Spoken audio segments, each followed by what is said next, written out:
total. O campo do universo se distendeu ao infinito.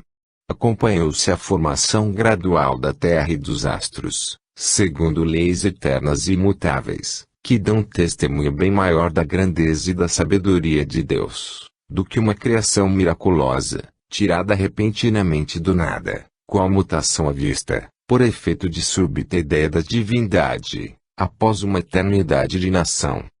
Uma vez que é impossível conceber-se a Gênese sem os dados fornecidos pela ciência, pode-se dizer com inteira verdade que a ciência é chamada a constituir a verdadeira Gênese, segundo as leis da natureza. 4. No ponto a que chegou no século XIX, a ciência conseguiu resolver todas as dificuldades do problema da Gênese. Não, certamente, mas é incontestável que destruiu, sem remissão, todos os erros capitais e lançou seus fundamentos essenciais sobre dados irrecusáveis.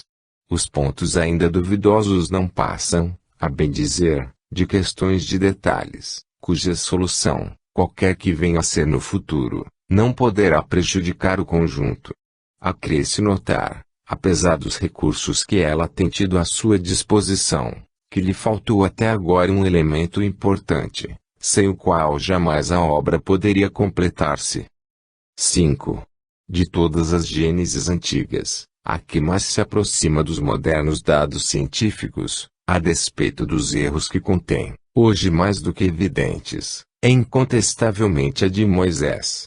Alguns desses erros são mesmo mais aparentes do que reais e provêm, quer da falsa interpretação atribuída a certas palavras, cuja primitiva significação se perdeu a passarem de língua em língua pela tradução, ou cuja acepção mudou com os costumes dos povos, quer da forma alegórica peculiar ao estilo oriental e que foi tomada ao pé da letra, em vez de se lhe procurar o espírito.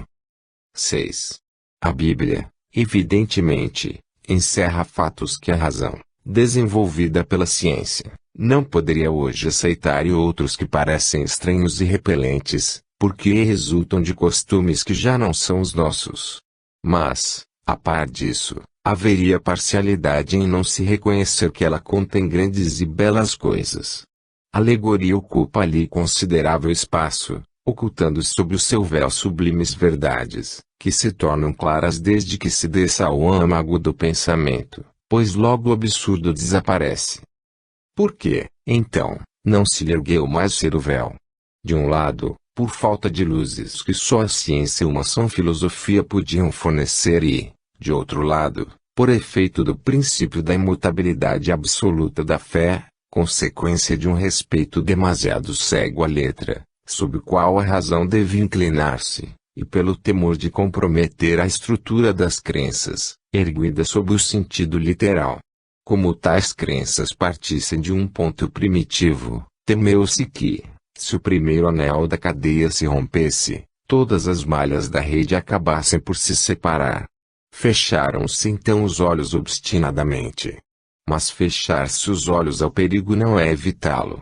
Quando uma construção se afasta do prumo, não manda a prudência que se substituam imediatamente as pedras ruins por pedras boas, em vez de se esperar, pelo respeito que infunde a solidez do edifício, que o mal se torne irremediável e que se faça preciso reconstruí-lo de cima a baixo. 7.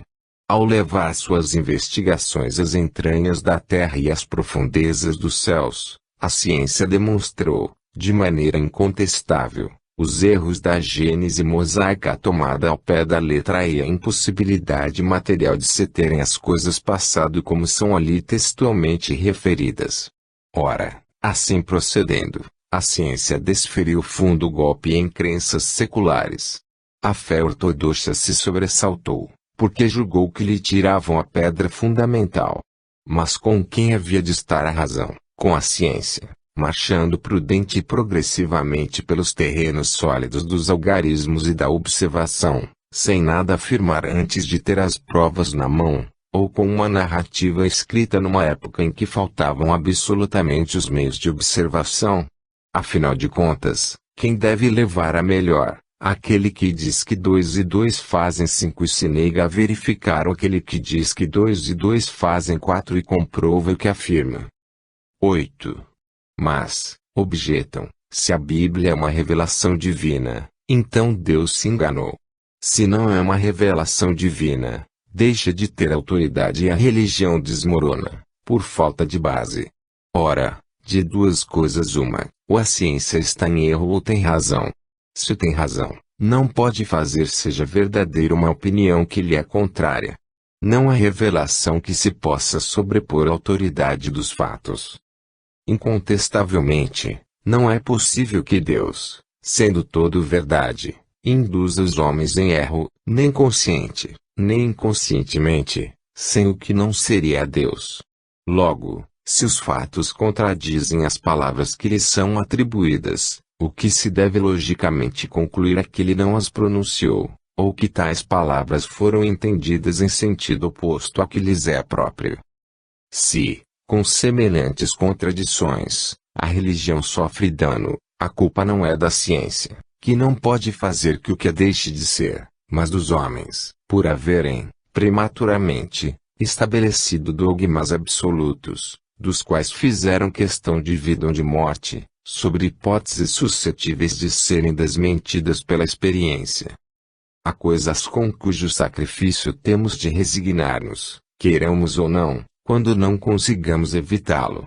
Desde que o mundo marcha, sem que a vontade de alguns possa detê-lo, o mais sensato é que o acompanhemos e nos acomodemos com o novo estado de coisas, em vez de nos agarrarmos ao passado, com o risco de sermos arrastados na queda.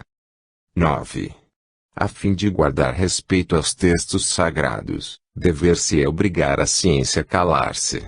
Seria coisa tão impossível como impedir que a terra gire.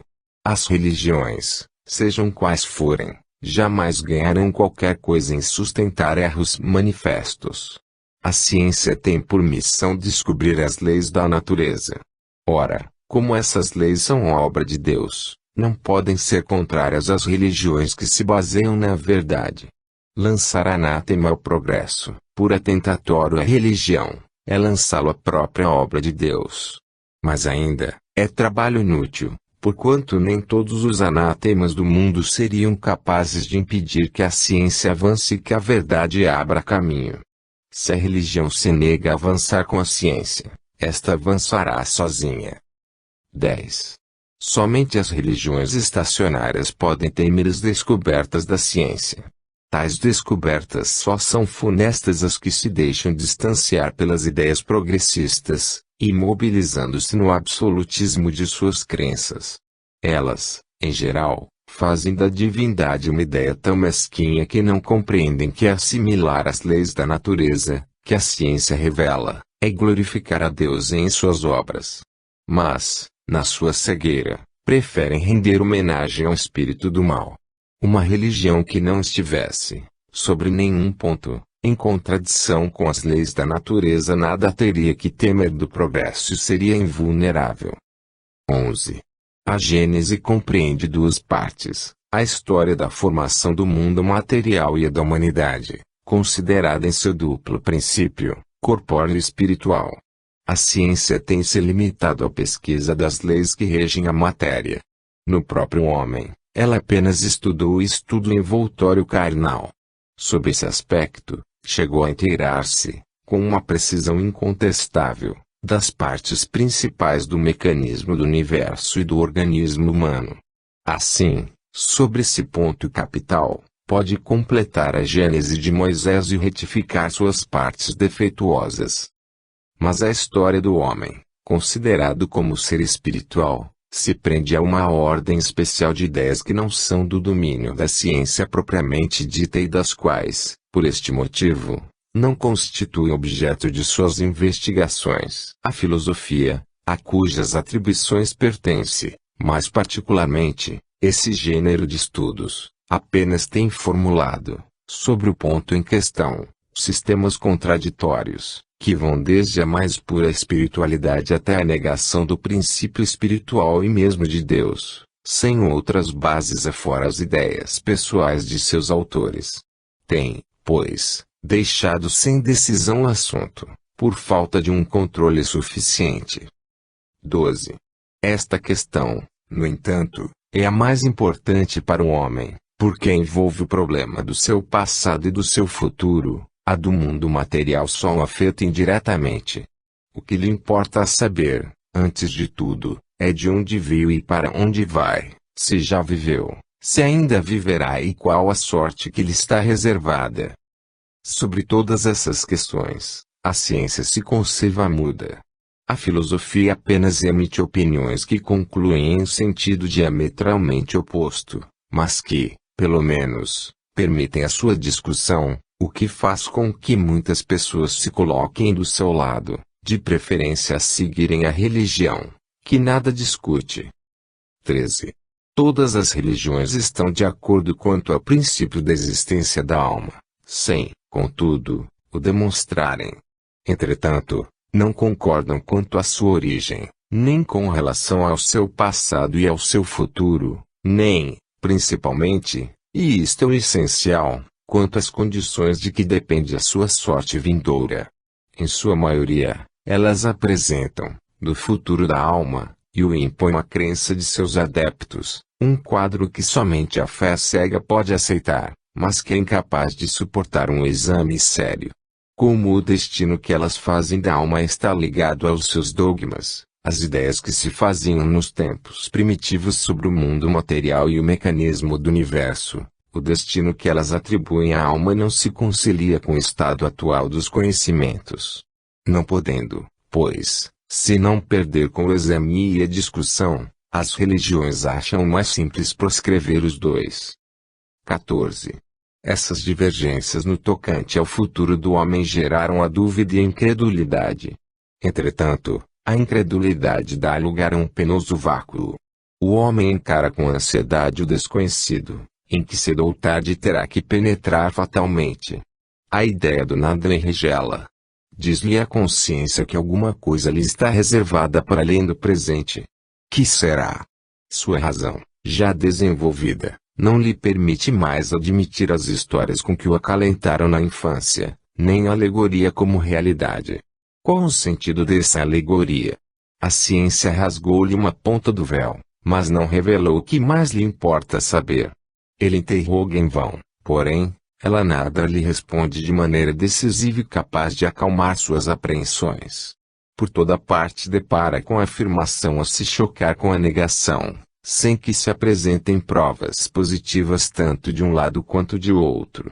Daí a incerteza, e a incerteza no que respeita à vida futura faz que o homem se atire, tomado de uma espécie de frenesi, para as coisas da vida material. Eis o inevitável efeito das épocas de transição, desaba o edifício do passado, sem que ainda o do futuro se ache construído.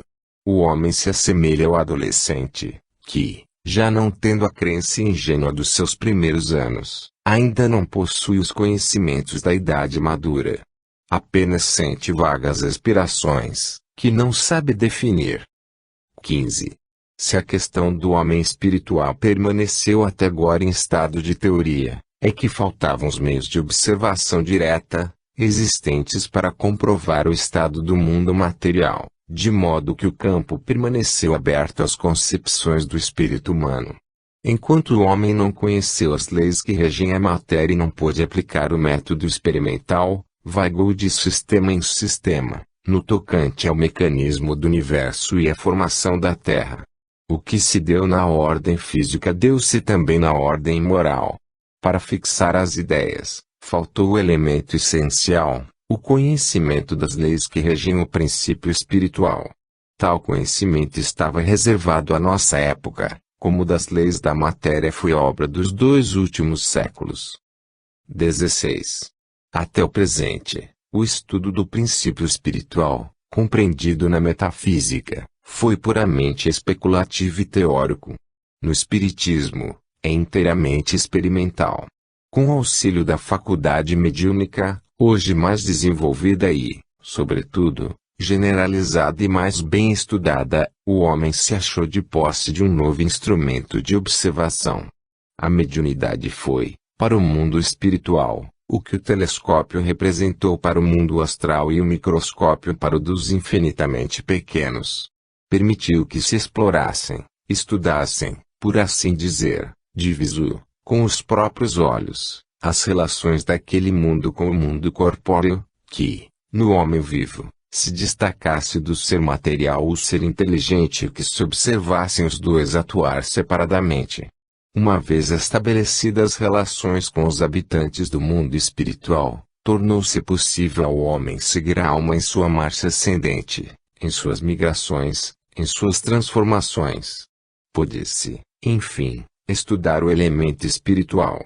Eis aí o que faltava aos anteriores comentadores da Gênese, para compreenderem e retificarem os seus erros. 17. Por se acharem em incessante contato, os mundos espiritual e material são solidários entre si, e ambos têm sua parcela de ação na Gênese. Sem o conhecimento das leis que regem o primeiro, seria tão impossível constituir-se uma Gênese completa, quanto é um escultor dar vida a uma estátua. Somente hoje, embora nem a ciência material, nem a ciência espiritual hajam dito a última palavra, o homem possui os dois elementos próprios a lançar luz sobre esse imenso problema. Eram-lhe absolutamente indispensáveis essas duas chaves para chegar a uma solução, mesmo aproximativa. Capítulo 5. Antigos e modernos sistemas do mundo. 1.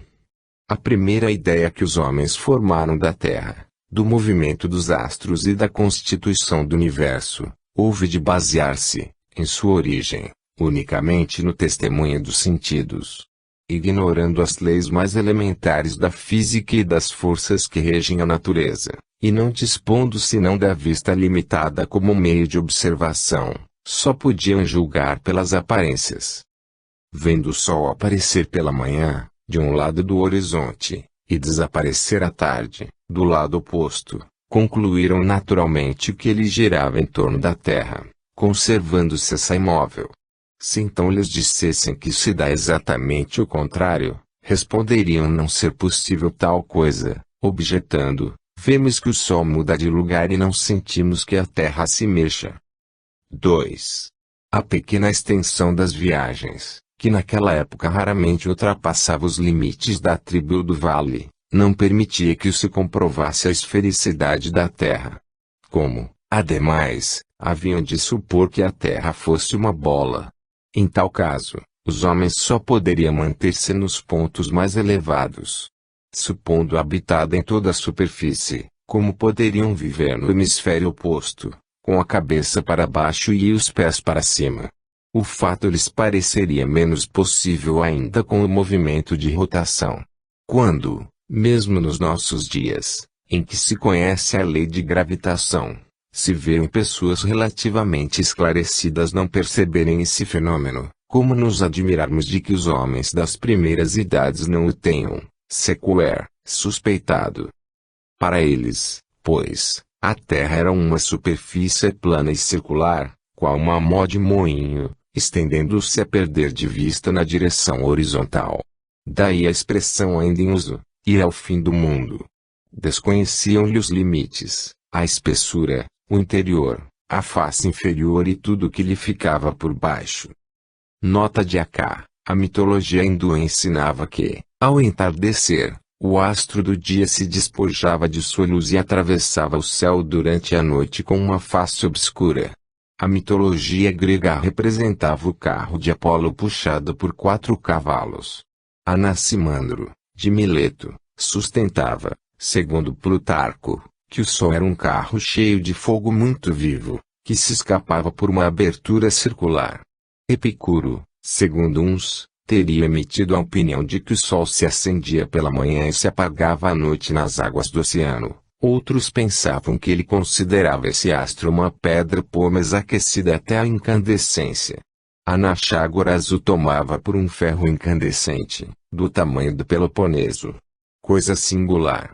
Os antigos eram tão invencivelmente induzidos a considerar real a grandeza aparente desse astro que perseguiram o filósofo temerário por haver atribuído aquele volume ao facho do dia, fazendo-se necessária toda a autoridade de Péricles para salvá-lo de uma condenação à morte e para que essa pena fosse comutada numa sentença de exílio. Flammarion, Estudos e leituras sobre astronomia, Página 6. Diante de tais ideias, emitidas no quinto século antes do Cristo, ao tempo da maior prosperidade da Grécia, não deve causar espanto as ideias que os homens das primeiras eras faziam sobre o sistema do mundo. Fim da nota. 3. Por se mostrar sob forma côncava, o céu, na crença vulgar, era tido como uma abóbada real, cujos bordos inferiores repousavam sobre a terra e lhe marcavam os confins, vasta cúpula cuja capacidade o ar enchia completamente. Sem nenhuma noção do espaço infinito, incapazes mesmo de o conceberem, os homens imaginavam que essa abóbada era constituída de matéria sólida, daí a denominação firmamento que lhe foi dada e que sobreviveu à crença, significando firme, resistente. Do latim firmamentum, derivado de firmus e do grego erma, ermatus, firme, sustentáculo, suporte, ponto de apoio. 4. As estrelas, de cuja natureza não podiam suspeitar, eram simples pontos luminosos, mais ou menos volumosos, fixados na abóbada como lâmpadas suspensas, dispostas sobre uma única superfície e, por conseguinte, todas à mesma distância da Terra, tais como as que se vêem no interior de certas cúpulas, pintadas de azul, figurando a abóbada celeste. Se bem que hoje as ideias sejam outras, o uso das expressões antigas se conservou. Ainda se diz, por comparação, abóbada estrelada, sob a cúpula do céu. 5. A formação das nuvens por efeito da evaporação das águas da terra era igualmente desconhecida. Ninguém podia imaginar que a chuva, que cai do céu, tivesse origem na terra, já que ninguém a via subir. Daí a crença na existência de águas superiores e de águas inferiores, de fontes celestes e de fontes terrestres, de reservatórios colocados nas altas regiões, suposição que concordava perfeitamente com a ideia de uma abóbada sólida, capaz de sustentar as águas superiores, escapando-se pelas frestas da abóbada, caíam em chuva e, conforme essas frestas fossem mais ou menos largas, a chuva era branda, torrencial ou diluviana. 6. A ignorância completa do conjunto do universo e das leis que o regem, da natureza, da constituição e da destinação dos astros, que, aliás, pareciam tão pequenos em comparação à Terra, fez necessariamente que esta fosse considerada como a coisa principal, o fim único da criação, e os astros como acessórios criados unicamente em intenção dos seus habitantes. Esse preconceito se perpetuou até os nossos dias, apesar das descobertas da ciência, que mudaram, para o homem, o aspecto do mundo. Quanta gente ainda acredita que as estrelas são ornamentos do céu, destinados a recriar a vista dos habitantes da Terra. 7. Não tardou, porém, que o homem percebesse o movimento aparente das estrelas, que se deslocam em massa do Oriente para o Ocidente, despontando ao anoitecer, ocultando-se pela manhã, e conservando suas respectivas posições. Contudo, tal observação não teve, durante muito tempo, outra consequência que não fosse a de confirmar a ideia de uma abóbada sólida, arrastar consigo as estrelas, no seu movimento de rotação. Essas ideias primitivas, ingênuas, constituíram, no curso de largos períodos seculares, o fundo das crenças religiosas e serviram de base a todas as cosmogonias antigas. 8. Mais tarde, pela direção do movimento das estrelas e pelo periódico retorno delas, na mesma ordem, compreendeu-se que a abóbada celeste não podia ser apenas uma semisfera posta sobre a Terra, mas uma esfera inteira, oca, em cujo centro se achava a Terra, sempre chata, ou, quando muito, convexa e habitada somente na superfície superior. Já era um progresso. Mas em que a Terra se apoiava? Seria inútil mencionar todas as suposições ridículas, geradas pela imaginação, desde a dos indianos, que a diziam sustentada por 4 elefantes brancos, pousados estes sobre as asas de um imenso abutre. Os mais sensatos confessavam que nada sabiam a respeito. 9. Entretanto, uma opinião geralmente espalhada nas teogonias pagãs situava nos lugares baixos, ou, por outra, nas profundezas da terra, ou debaixo desta, a morada dos réprobos, chamada inferno, isto é, lugares inferiores, e nos lugares altos, além da região das estrelas, a morada dos bem-aventurados. A palavra inferno se conservou até hoje, embora haja perdido a significação etimológica, desde que a geologia retirou das entranhas da Terra o lugar dos suplícios eternos e a astronomia demonstrou que não há alto nem baixo no infinito. 10. Sob o céu puro da Caldeia, da Índia e do Egito, berço das mais antigas civilizações, o movimento dos astros foi observado com toda a precisão quanto permitia a falta de instrumentos especiais. Notou-se, primeiramente, que certas estrelas tinham movimento próprio, independente da massa, o que afastava a suposição de que se achassem presas à abóbada celeste. Chamaram-lhes estrelas errantes ou planetas, para distingui-las das estrelas fixas. Calcularam-se os seus movimentos e os retornos periódicos. No movimento diurno da esfera estrelada, foi notada a imobilidade da estrela polar, em torno da qual as outras descreviam, em 24 horas, círculos oblíquos paralelos, uns maiores, outros menores, conforme a distância em que se encontravam da estrela central. Foi o primeiro passo para o conhecimento da obliquidade do eixo do mundo. Viagens mais longas permitiram que se observasse a diferença dos aspectos do céu, segundo as latitudes e as estações. A verificação de que a elevação da estrela polar acima do horizonte variava com a latitude abriu caminho para a percepção da redondeza da Terra. Foi assim que, pouco a pouco, chegaram a fazer uma ideia mais exata do sistema do mundo. Lá pelo ano 600 a.C., Tales, de Mileto, Ásia Menor, descobriu a esfericidade da Terra, a obliquidade da eclíptica e a causa dos eclipses. Um século depois, Pitágoras, de Samos, descobre o movimento diurno da Terra, sobre o próprio eixo, seu movimento anual em torno do Sol, e incorpora os planetas e os cometas ao sistema solar. Hiparco, de Alexandria, Egito, 160 a.C., inventa o astrolábio, calcula e prediz os eclipses, observa as manchas do Sol, determina o ano trópico, a duração das revoluções da Lua. Entretanto, por mais preciosas que fossem para o progresso da ciência, essas descobertas levaram cerca de 2000 anos para se popularizarem. Não dispondo então senão de raros manuscritos para se propagarem, as ideias novas permaneciam como patrimônio de alguns filósofos, que as ensinavam a discípulos privilegiados.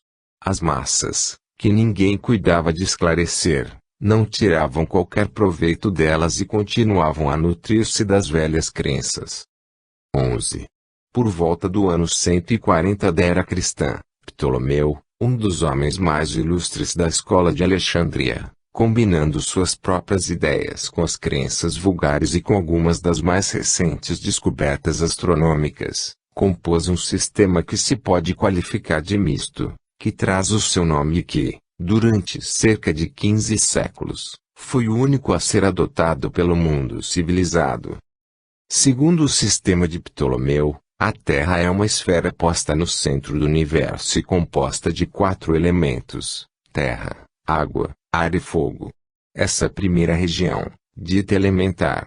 A segunda região, dita etérea, compreendia 11 céus, ou esferas concêntricas a girar em torno da Terra, a saber, o céu da Lua, os de Mercúrio, de Vênus, do Sol, de Marte, de Júpiter, de Saturno, das estrelas fixas, do primeiro cristalino, esfera sólida transparente, do segundo cristalino e, finalmente, do primeiro móvel, que dava movimento a todos os seus inferiores e os obrigava a fazer uma revolução em 24 horas. Para além dos 11 seus estava o Empíreo, mansão dos bem-aventurados, denominação tirada do grego pyr, ou pur, que significa fogo, porque se acreditava que essa região resplandecia de luz, como o fogo.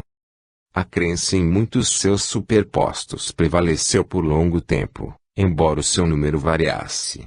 O sétimo era geralmente tido como o mais elevado e daí a expressão, será arrebatado ao sétimo céu. São Paulo disse que fora elevado ao terceiro céu. Independentemente do movimento comum, os astros, segundo Ptolomeu, tinham movimentos próprios, mais ou menos consideráveis, conforme a distância em que se achavam do centro. As estrelas fixas faziam uma revolução em 25.816 anos, avaliação esta que denota conhecimento da precessão dos equinócios, que se realiza em 25.868 anos. 12.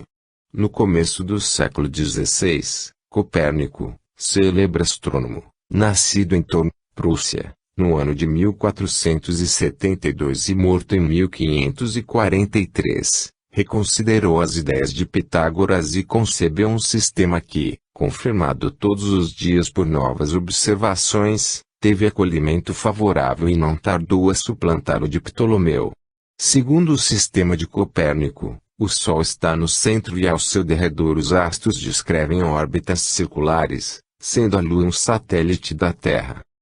Um século mais tarde, em 1609, Galileu, natural de Florença, inventa o telescópio. Em 1610 descobre os 4 satélites de Júpiter e lhe calcula as revoluções. Reconhece que os planetas não têm luz própria como as estrelas, mas que são iluminados pelo Sol, que são esferas semelhantes à Terra. Observa-lhes as fases e determina o tempo que duram as rotações deles em torno de seus eixos, oferecendo assim, por provas materiais, sanção definitiva ao sistema de Copérnico.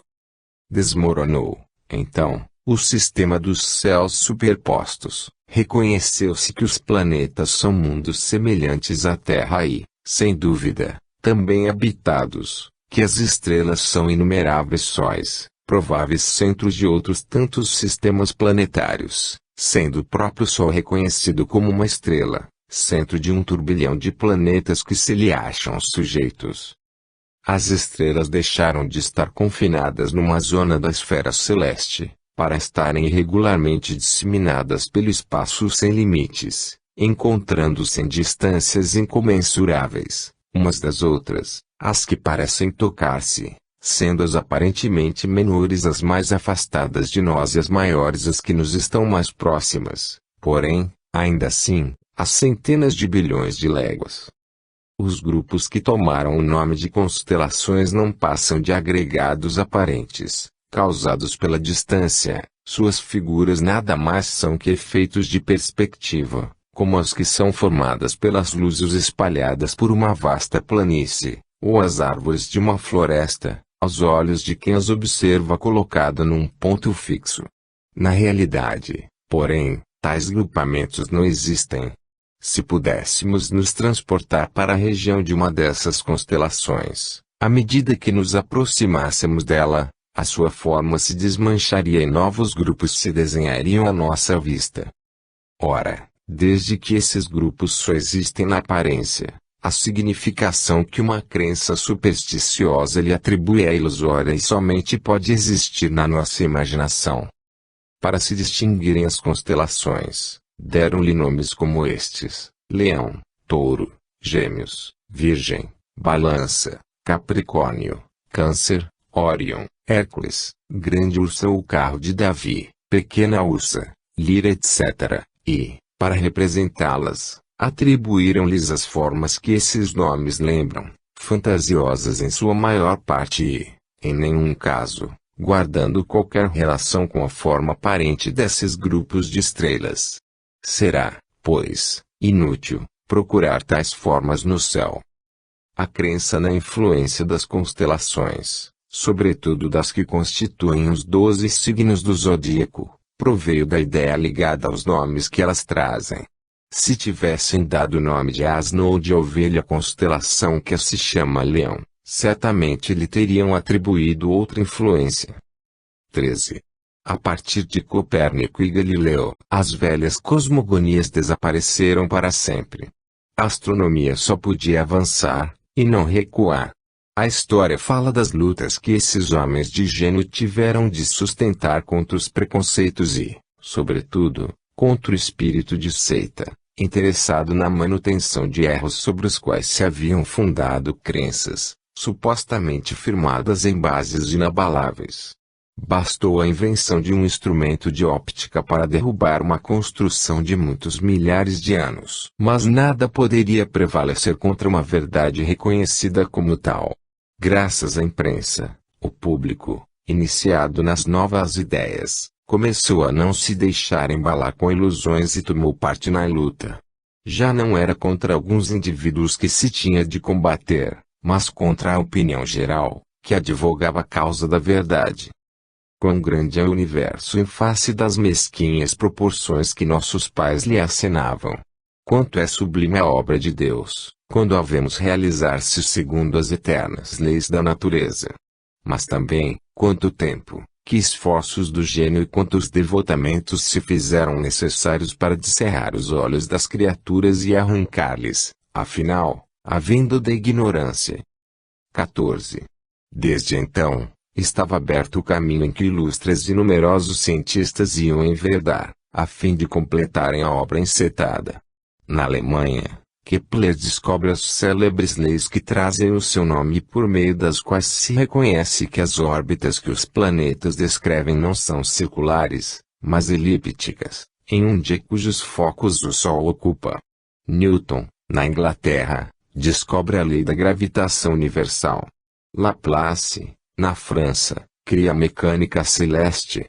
Finalmente, a astronomia deixa de ser um sistema fundado em conjecturas ou probabilidades, mas uma ciência assentada nas mais rigorosas bases, as do cálculo e da geometria. Fica assim lançada uma das pedras fundamentais da Gênese, cerca de 3.300 anos depois de Moisés. Capítulo 6. Uranografia geral. O espaço e o tempo. 1. Já foram dadas várias definições de espaço, sendo a principal esta: o espaço é a extensão que separa dois corpos, na qual certos sofistas deduziram que onde não haja corpos não haverá espaço. Foi nisto que se basearam alguns doutores em teologia para estabelecer que o espaço é necessariamente finito, alegando que certo número de corpos limitados não poderiam formar uma série infinita e que, onde acabassem os corpos, o espaço igualmente acabaria. Também definiram o espaço como o lugar onde se movem os mundos, o vácuo onde a matéria atua, etc. Deixemos todas essas definições, que nada definem, nos tratados em que repousam. Espaço é uma dessas palavras que exprimem uma ideia primitiva e axiomática, evidente por si mesma, e a cujo respeito as diversas definições que se possam dar nada mais fazem do que obscurecê-la. Todos sabemos o que é o espaço, e eu apenas quero afirmar que ele é infinito, a fim de que os nossos estudos ulteriores não encontrem nenhuma barreira que se oponha às investigações do nosso olhar. Ora, digo que o espaço é infinito, pela razão de ser impossível imaginar-se um limite qualquer para ele porque, apesar da dificuldade com que nos defrontamos para conceber o infinito, mais fácil nos é avançar eternamente pelo espaço, em pensamento, do que parar num ponto qualquer, depois do qual não mais encontrássemos extensão a percorrer. Para figurarmos a infinidade do espaço, tanto quanto nulo permitam as nossas limitadas faculdades, suponhamos que, partindo da Terra, perdida no meio do infinito, para um ponto qualquer do universo, com a velocidade prodigiosa da centelha elétrica, que percorre milhares de léguas por segundo, hajamos percorrido milhões de léguas tão logo tenhamos deixado este globo, a ponto de nos acharmos num lugar de onde apenas o divisamos sob o aspecto de pálida estrela. Passado um instante, seguindo sempre a mesma direção, chegamos a essas estrelas longínquas que mal distinguis da vossa estação terrestre. Daí, não só a Terra nos desaparece inteiramente do olhar nas profundezas do céu, como também o próprio Sol, com todo o seu esplendor, se haverá eclipsado pela extensão que dele nos separa. Animados sempre da mesma velocidade do relâmpago, a cada passo que avançamos na imensidão, transpomos sistemas do mundos, ilhas de luz etérea, estradas estelíferas, paragens suntuosas onde Deus semeou os mundos com a mesma profusão com que semeou as plantas nas pradarias terrenas.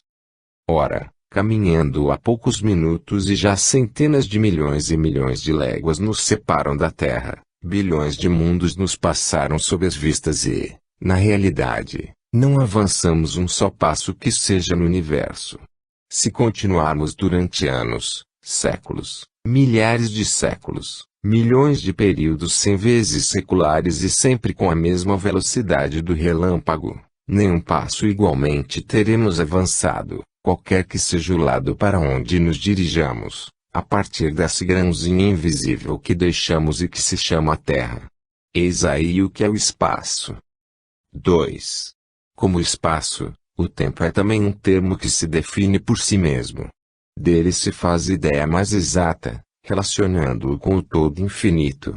O tempo é a sucessão das coisas. Está ligado à eternidade do mesmo modo que as coisas estão ligadas ao infinito. Suponhamos-nos na origem do nosso mundo, na época primitiva em que a Terra ainda não se movia sob a divina impulsão, numa palavra, no começo da Gênese. O tempo então ainda não saíra do misterioso berço da natureza e ninguém pode dizer em que época de séculos nos achamos, visto que o pêndulo do tempo ainda não foi posto em movimento. Mas silêncio. Soa na sineta eterna a primeira hora de uma terra isolada, o planeta se move no espaço e, desde então, à tarde e manhã. Para lá da Terra, a eternidade permanece impassível e imóvel, embora o tempo marche com relação a muitos outros mundos. Para a Terra, o tempo a substitui durante uma determinada série de gerações contar-se-ão os anos e os séculos. Transportemo-nos agora ao último dia desse mundo, a hora em que, curvado sob o peso da vetustez, ele se apagará do livro da vida para aí não mais reaparecer. Interrompe-se então a sucessão dos eventos, cessam os movimentos terrestres que mediam o tempo, e o tempo acaba com eles. Esta simples exposição das coisas naturais que dão nascimento ao tempo, que o alimentam e deixam que ele se extinga, basta para mostrar que, visto do ponto em que devemos nos colocar para os nossos estudos, o tempo é uma gota d'água que cai da nuvem no mar e cuja queda medida. Tantos mundos na vasta amplidão, quantos tempos diversos e incompatíveis. Fora dos mundos, somente a eternidade substitui essas efêmeras sucessões e enche tranquilamente da sua luz imóvel a imensidade dos céus. Imensidade sem limites e eternidade sem limites, tais as duas grandes propriedades da natureza universal. O olhar do observador, que atravessa, sem jamais encontrar o que o detenha, as incomensuráveis distâncias do espaço, e o do geólogo, que remonta além dos limites das idades, ou que desce às profundezas da eternidade, em que ambos um dia se perderão, atuam em concordância, cada um na sua direção, para adquirir esta dupla noção do infinito, extensão e duração. Dentro desta ordem de ideias, ser-nos-á fácil conceber que, sendo o tempo apenas a relação das coisas transitórias e dependendo unicamente das coisas que se medem, se tomássemos os séculos terrestres por unidade e os empilhássemos aos milheiros, para formar um número colossal, esse número nunca representaria mais que um ponto na eternidade, do mesmo modo que milhares de léguas adicionadas a milhares de léguas não dão mais que um ponto na extensão. Assim, por exemplo, estando os séculos fora da vida etérea da alma, poderíamos escrever um número tão longo quanto o equador terrestre e supor-nos envelhecidos desse número de séculos, sem que na realidade nossa alma conte um dia a mais. E, juntando a esse número indefinível de séculos uma série de números semelhantes, longa como o da que é o Sol, ou ainda mais consideráveis, se imaginássemos viver durante uma sucessão prodigiosa de períodos seculares representados pela adição de tais números, quando chegássemos ao termo, O inconcebível amontoado de séculos que nos pesaria sobre a cabeça seria como se não existisse. Diante de nós estaria sempre toda a eternidade. O tempo é apenas uma medida relativa da sucessão das coisas transitórias. A eternidade não é suscetível de medida alguma. Do ponto de vista da duração, para ela não há começo nem fim, tudo lhe é presente. Se séculos e séculos são menos que um segundo, relativamente à eternidade, que vem a ser a duração da vida humana. A matéria. 3. À primeira vista, nada parece tão profundamente variado, nem tão essencialmente distinto como as diversas substâncias que compõem o mundo. Entre os objetos que a arte ou a natureza nos fazem passar diariamente ante o olhar, haverá duas que revelem perfeita identidade ou, ao menos, paridade de composição. Quanto à de semelhança, do ponto de vista da solidez, da compressibilidade, do peso e das múltiplas propriedades dos corpos, entre os gases atmosféricos e um filete de ouro, entre a molécula aquosa da nuvem e do mineral que forma a carcaça óssea do globo. Quanta diversidade entre o tecido químico das variadas plantas que adornam o reino vegetal e o dos representantes não menos numerosos da animalidade na Terra. Entretanto, podemos estabelecer como princípio absoluto que todas as substâncias, conhecidas e desconhecidas, por mais desiguais que pareçam, quer do ponto de vista da sua constituição íntima, quer sob o aspecto de suas ações recíprocas, não são, de fato, senão modos diversos sob os quais a matéria se apresenta, variedades em que ela se transforma sob a direção das forças inumeráveis que a governam. 4. A química, cujos progressos foram tão rápidos depois da minha época, em que seus próprios adeptos ainda a relegavam para o domínio secreto da magia, ciência que se pode considerar, com justa razão, filha do século da observação e baseada unicamente, com mais solidez do que suas irmãs mais velhas, no método experimental. A química, digo, ignorou completamente os 4 elementos primitivos que os antigos concordaram em reconhecer na natureza. Mostrou que o elemento terrestre não passa da combinação de diversas substâncias variadas ao infinito, que o ar e a água são igualmente decomponíveis e produtos de certo número de equivalentes de gás, que o fogo, longe de ser também um elemento principal, é apenas um estado da matéria, resultante do movimento universal a que se acha submetida, e de uma combustão sensível latente. Em compensação, descobriu um número considerável de princípios, até então desconhecidos, que lhe pareceram formar, por determinadas combinações, as diversas substâncias, os diversos corpos que ela estudou e que atuam simultaneamente, segundo certas leis e em certas proporções, nos trabalhos que se realizam dentro do grande laboratório da natureza. Deu a esses princípios o nome de corpos simples, indicando de tal modo que os considera primitivos e indecomponíveis e que nenhuma operação, até hoje, pode reduzi-los a frações relativamente mais simples que eles próprios. 5. Mas onde param as apreciações do homem, mesmo auxiliado pelos mais impressionantes sentidos artificiais, prossegue a obra da natureza, onde o vulgo toma aparência como realidade, onde o prático levanta o véu e distingue o começo das coisas. O olhar daquele que pode captar o modo de agir da natureza apenas vê, nos materiais constitutivos do mundo, a matéria cósmica primitiva, diversificada em certas regiões na época do seu aparecimento, repartida em corpos solidários entre si, enquanto tem vida, e que um dia se desmembram, por efeitos da decomposição no receptáculo da extensão. 6. Há questões que nós mesmos, espíritos amantes da ciência, não podemos aprofundar e sobre as quais não poderemos emitir senão opiniões pessoais, mais ou menos hipotéticas. Sobre tais questões eu me calarei, ou justificarei a minha maneira de ver. A questão com que nos ocupamos, porém, não pertence a esse número.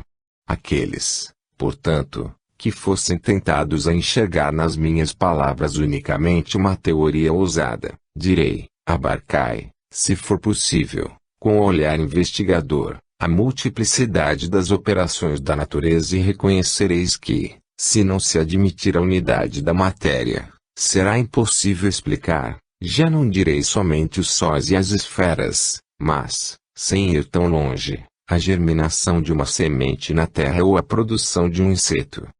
7.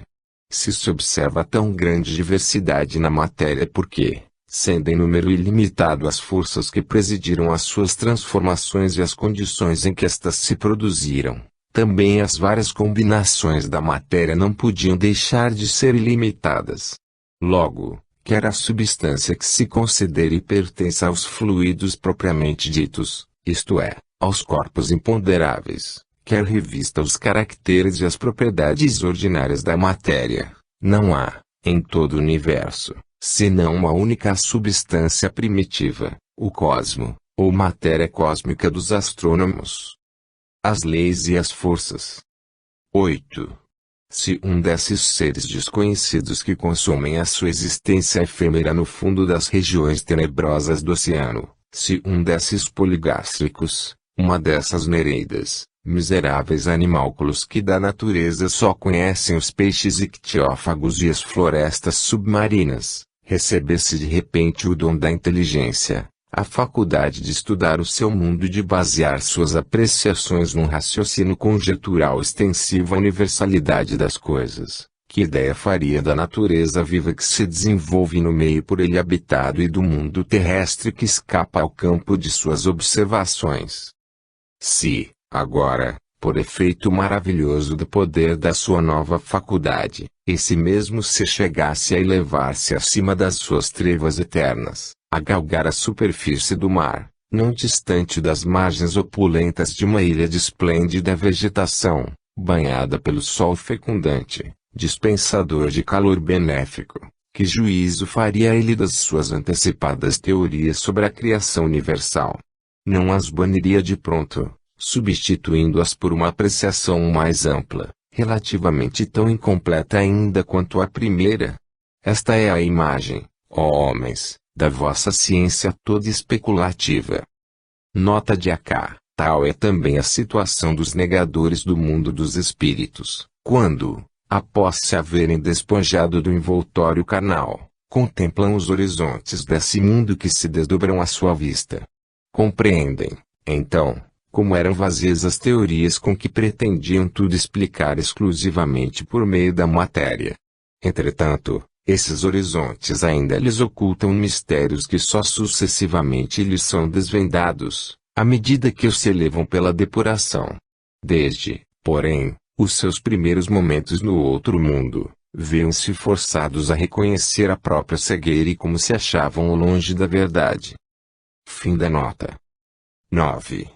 Vindo, pois, tratar aqui da questão das leis e das forças que regem o universo, eu, que apenas sou, como vós, um ser relativamente ignorante, em face da ciência real, a despeito da aparente superioridade sobre os meus irmãos da Terra, advinda da possibilidade de estudar problemas naturais que lhes são interditos na posição em que se encontram, trago por único objetivo dar-vos uma noção geral das leis universais, sem explicar em detalhes o modo de ação e a natureza das forças especiais que lhes são dependentes.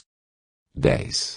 Há um fluido etéreo que enche o espaço e penetra os corpos.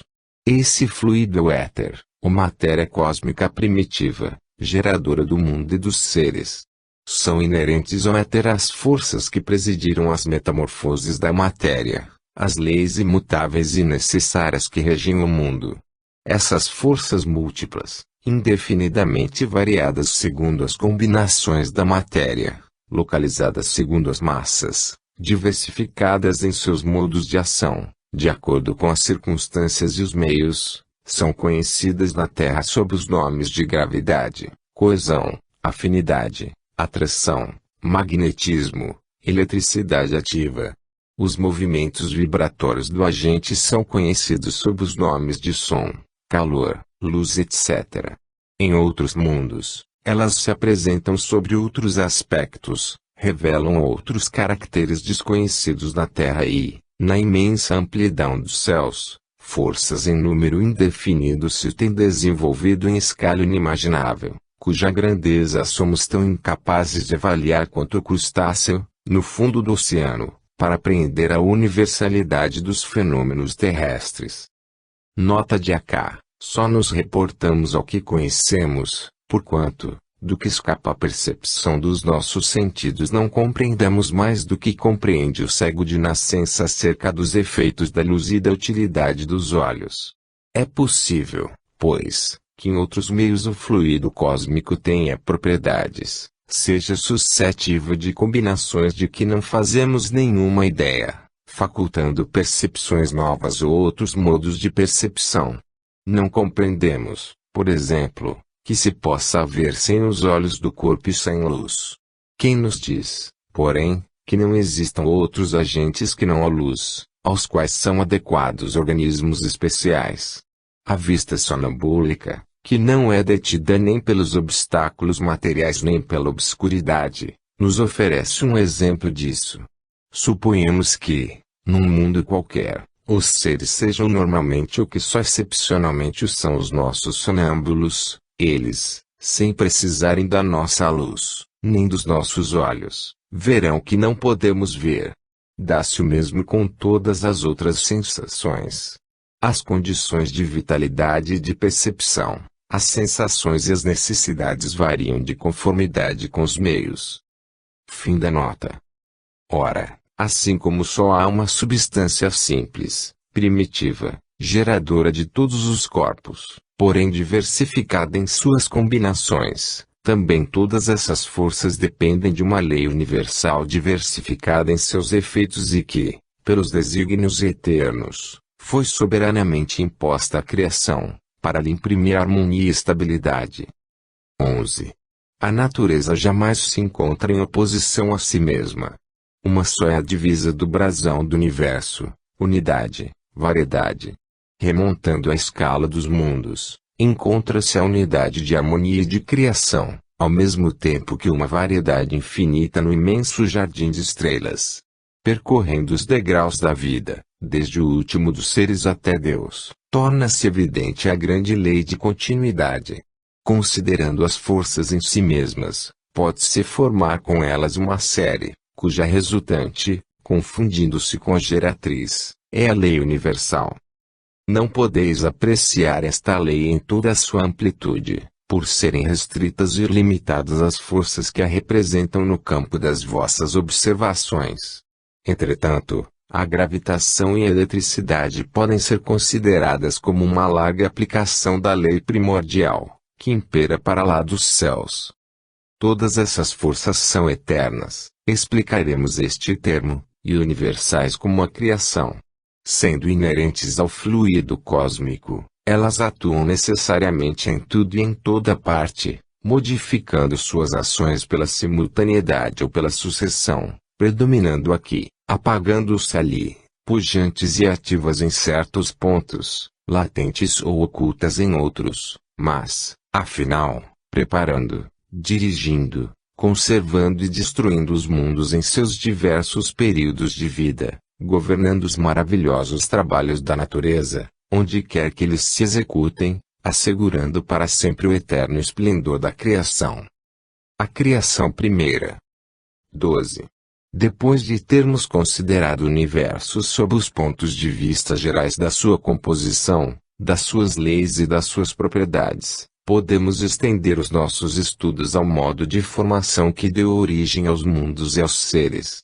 Desceremos em seguida à criação da Terra, em particular, e ao seu estado atual da universalidade das coisas e daí, tomando esse globo por ponto de partida e por unidade relativa, procederemos aos nossos estudos planetários e siderais.